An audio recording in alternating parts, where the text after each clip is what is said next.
Welcome to the last video on ions and ionic compounds. In this video, we'll be talking about how ionic structures are put together and how they come apart when placed in water. Ionic structure, how ionic compounds are built.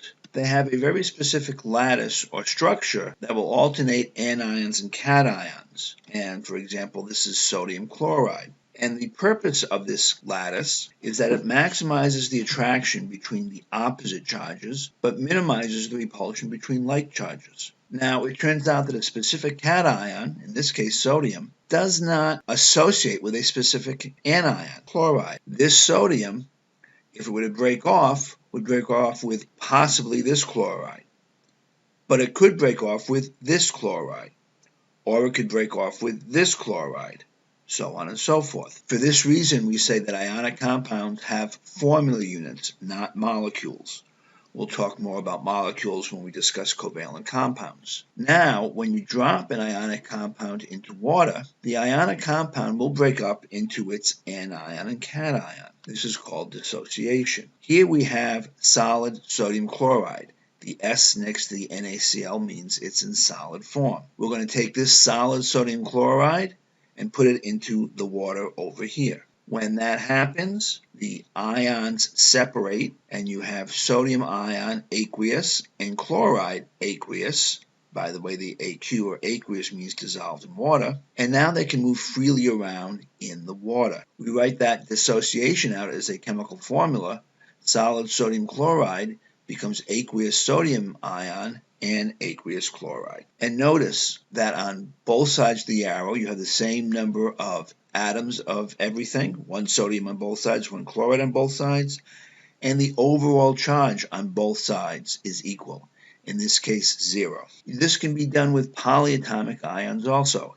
Here we have potassium sulfate. The cation is the potassium, and that is monoatomic.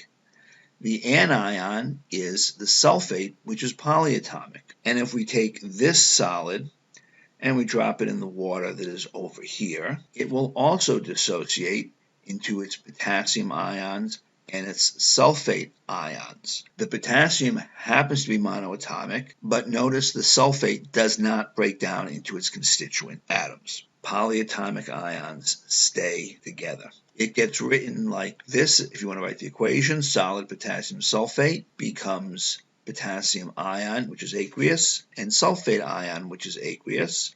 And once again, we have two potassiums on the left side of the arrow, two potassiums on the right side. One sulfate on the left, one sulfate on the right.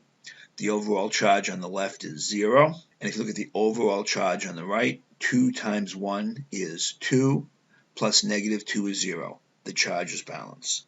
Atoms and charges must both balance. And for now, that's all there is to dissociation. So to review, remember that the overall charge of an ionic compound is 0. So your total ionic charge has to equal your total cationic charge. In solid form, ions will assemble into a lattice or a crystal structure, which is sometimes called the crystal lattice. Ions are in a rigid structure, and so for that reason, ionic solids cannot conduct electricity. Now, the energy needed to convert an ionic solid to gaseous ions is called the lattice energy, and that's really what we covered in the last video. Now, because a specific anion is not associated with a specific cation, ionic compounds do not form molecules, they form formula units. When an ionic compound is dissolved in water, it splits into its constituent anion and cation. That is called dissociation. Remember that the polyatomic ions stay polyatomic. They will not break down into their constituent atoms in dissociation.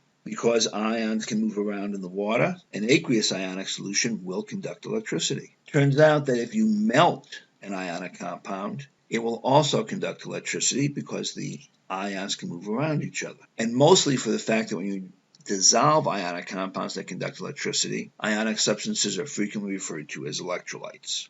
This completes the section on ions and ionic compounds. In the next section, we're going to start talking about bonding, mostly but not totally covalent.